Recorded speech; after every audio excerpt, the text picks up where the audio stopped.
The crisp, biting air of Arlington National Cemetery was thick with an unspoken sorrow, a weight that hung over the mourners like an invisible shroud.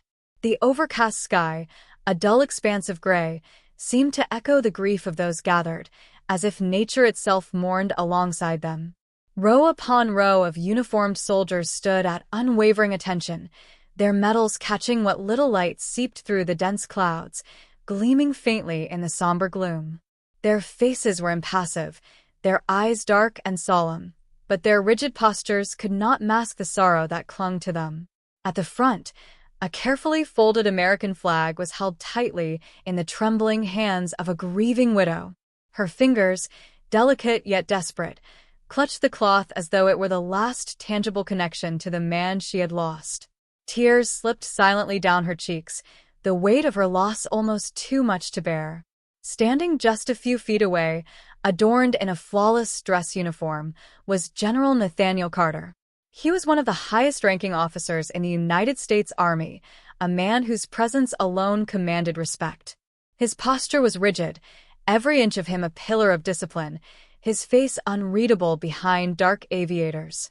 The contrast between his deep brown skin and the stark white of his ceremonial gloves was striking. Carter had seen war. He had led countless soldiers into battle, had made decisions that weighed heavily on his conscience, had witnessed the lives of good men be taken too soon. But this was different. This wasn't just another soldier being laid to rest. The man in that flag-draped casket was Major William Daniels, a man who had been more than just a comrade. He had been a brother in arms, a mentee, someone Carter had personally guided from his first days as a green recruit to the moment he became a decorated officer. And now, he was gone, his life stolen by an IED in the middle of a foreign desert, a battlefield far from home. The ceremony was drawing to a close. The deafening cracks of the 21-gun salute had faded, their echoes lingering in the hills like ghosts of the past. The final note of the bugle had drifted into silence, leaving only the hush of the wind weaving through the rows of gravestones. All that remained was the last farewell. Carter inhaled sharply, squaring his shoulders as he prepared to step forward and offer his final respects. And then it happened. A sharp, commanding voice cut through the solemn silence like a blade. "Get down. Hands where I can see them." A ripple of shock spread through the crowd. Heads snapped toward the source of the disruption, eyes widening in disbelief. At the edge of the funeral gathering, two uniformed police officers stood rigid, their guns aimed directly at General Carter. The younger of the two, a fresh-faced recruit whose fingers twitched nervously over his holster, looked uncertain, his gaze flickering with doubt. But the older officer, Sergeant Doug Harper, was unwavering. A burly, middle-aged white man, his face was twisted into a hardened scowl, his stance firm and aggressive. Carter did not move. Gasps escaped from the mourners, whispers of confusion and outrage passing through the gathered soldiers like a current. Some of them, acting on instinct, reached for their holsters, only to remember that they were unarmed for the funeral. A strangled sob tore from the throat of Major Daniels' widow, her grief now mingled with horror. Carter's voice, when he finally spoke, was calm, measured. The voice of a man who had commanded troops under enemy fire, who had faced threats far more dangerous than this. "What do you think you're doing?" His words, though quiet, carried the weight of steel. Harper took a step closer, his finger tightening near the trigger. "I said hands up. Now." The tension in the air became suffocating. No one moved. The only sounds were the rustling of leaves and the shifting of boots against the wet grass. The entire cemetery seemed frozen in place, caught in the gravity of the moment.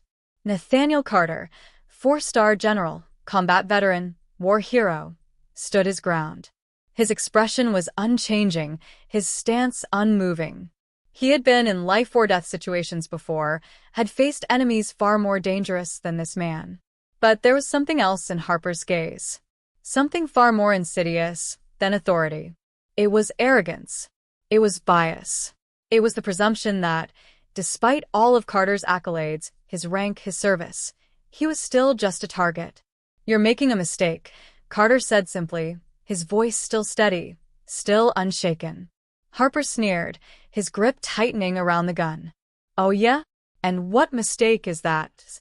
Carter tilted his head slightly, his tone shifting, lower now, dangerous in the way that only true power could be.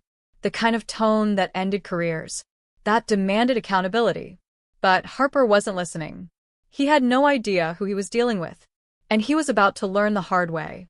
Gasps rippled through the mourners, shock and outrage clear on their faces. The honor guard, composed of high-ranking officers and decorated soldiers, exchanged stunned glances. Their hands clenched at their sides, rage simmering beneath the surface. This wasn't just any man Harper was pointing his weapon at.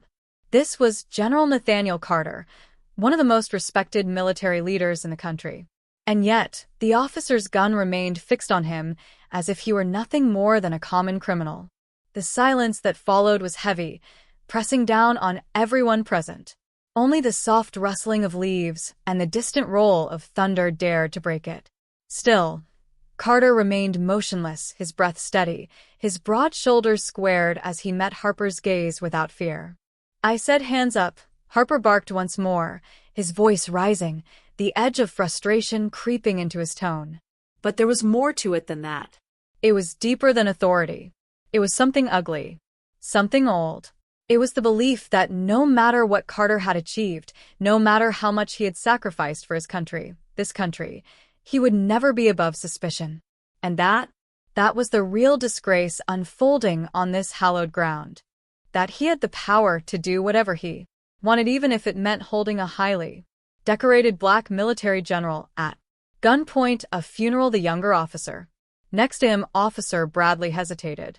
Shifting uneasily, his hands twitched near his holster, but he wasn't as quick to raise his weapon. "Sergeant, I don't think," Bradley stammered, his nervous blue eyes darting between Harper and the crowd of horrified soldiers. But Harper didn't hear him. He was fixated, obsessed with the idea that Nathaniel Carter was a threat. Carter exhaled slowly. He had been through 3 wars, countless missions, assassination attempts, bombings, and firefights in the most hostile terrains on Earth, yet here he was back on American soil at the burial of a fallen soldier, being treated like an enemy, not because he had done anything wrong, but because of the color of his skin. The other officers and soldiers present weren't just witnesses, they were stunned spectators to what should have been impossible. They had all served under Carter, had heard his speeches, had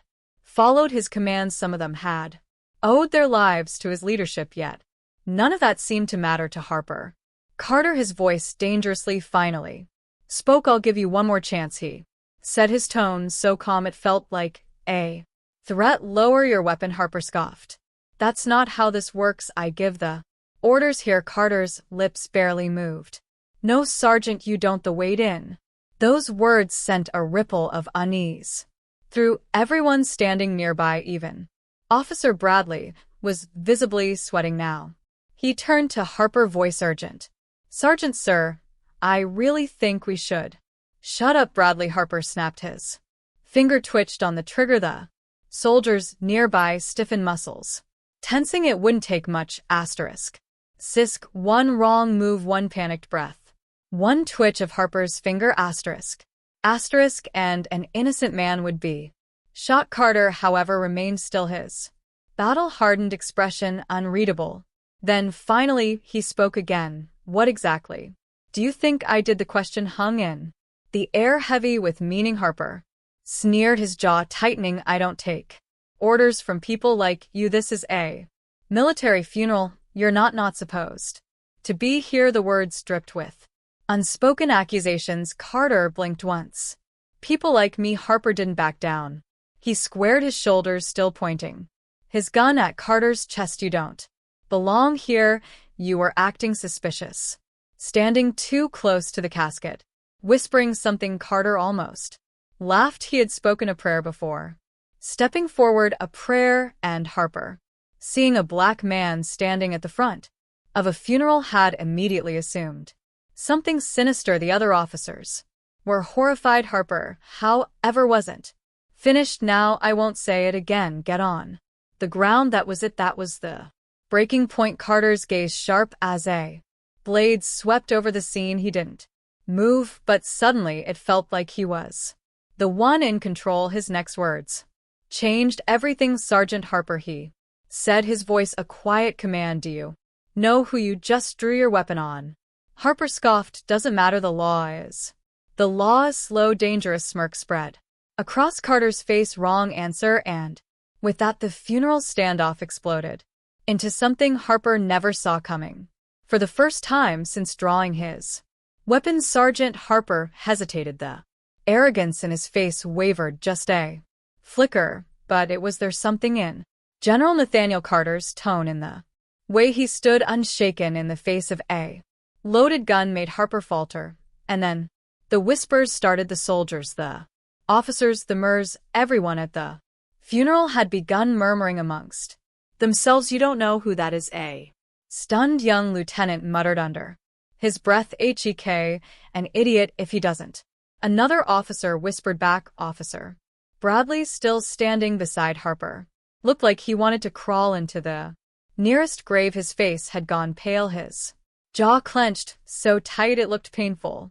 He glanced at the soldiers standing behind Carter, men and women in full uniform, their ribbons and ranks making it clear that these weren't just any attendees. This wasn't a random funeral. And General Carter wasn't just some man in a suit. Finally, a voice cut through the murmurs. It was Colonel Davis, a hard-faced woman standing among the honor guard, her uniform adorned with medals